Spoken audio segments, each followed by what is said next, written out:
السلام عليكم ورحمة الله وبركاته. وعليكم السلام ورحمة الله وبركاته. الحمد لله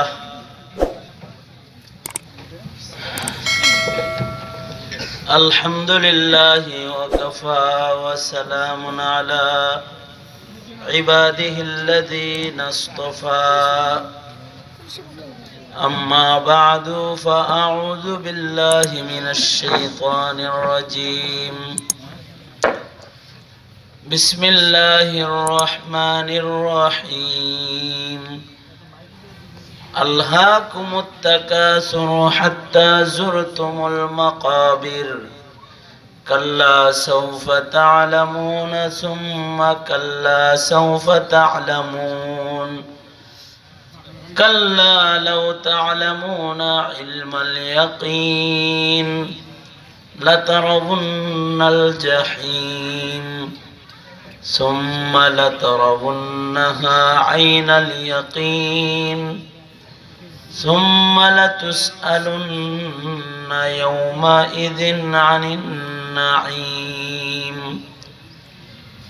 وقال النبي صلى الله عليه وسلم الكيس من دان نفسه وعمل لما بعد الموت أو كما قال عليه الصلاة والسلام. اللهم صل على محمد وعلى آل محمد كما صليت على إبراهيم وعلى آل إبراهيم إنك حميد مجيد.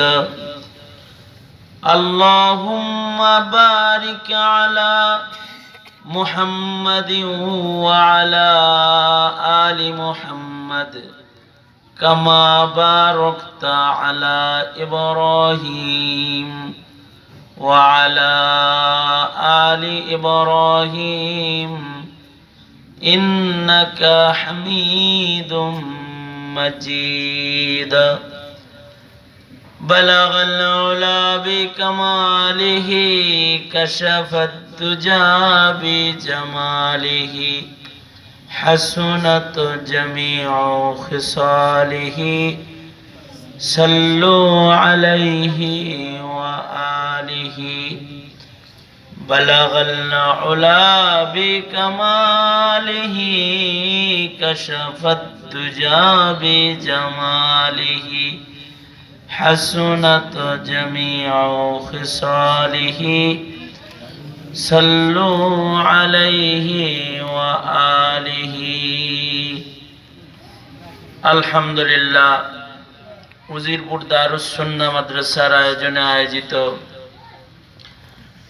অষ্টম বার্ষিক মাহফিলের মোহতারাম সাদর, উপস্থিত হাজরাত, বুজুর্গ, উলামায়ে কেরাম, সম্মুখপানে সমবেত দিন প্রিয়, ইসলাম প্রিয়, দিনদার ইমানদার মুমিন মুসলমান ভাইরা, বুড়া বাবারা, যুবক ভাইরা, পর্দার আড়ালের মা বোনেরা, বিশ্বজগতের মালিক, বিশ্ব প্রতিপালকের বিশ্ব দরবারে কালিমাতুশ শুকর, যে মহান রব্বুল আলামিন দয়া করে, মায়া করে, ভালোবেসে রহমতি বরকতি জান্নাতের টুকরা বাগানে উম্মতের উলামায়ে কেরামের মজলিসে